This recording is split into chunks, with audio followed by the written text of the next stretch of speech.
Understanding dry dock repairs in English. Hello, everyone. Welcome to our English language learning series. Today, we're going to explore a fascinating phrase, dry dock repairs. This term might sound a bit technical at first, but don't worry, we'll break it down together. By the end of this video, you'll have a clear understanding of what it means and how to use it. Let's start with understanding what a dry dock is. A dry dock is a large, special structure used for ship repair and maintenance. The key feature of a dry dock is that it can be drained of water to allow work on the parts of a ship that are usually underwater. Imagine it like a giant bathtub that can be emptied whenever we need to fix something at the bottom.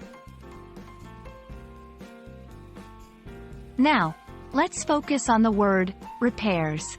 Repairs are actions taken to fix something that is broken or damaged. In our context, repairs can involve fixing the hull, the main body of the ship, painting, or working on the mechanical parts of the ship. It's all about making the ship good as new.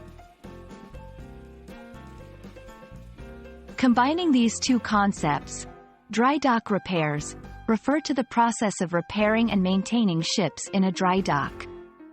This can include a wide range of activities, from simple maintenance tasks like painting and cleaning to complex repairs like fixing the engine or the propeller.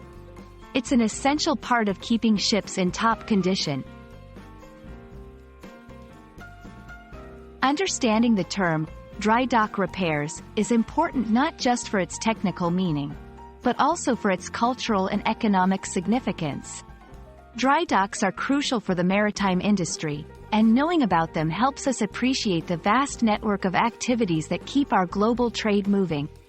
Plus, it's a great example of how specific English phrases can be tied to particular industries and activities. I hope this explanation of dry dock repairs has been enlightening. Remember, every new term you learn not only enhances your English vocabulary but also broadens your understanding of the world. Thank you for watching, and keep learning.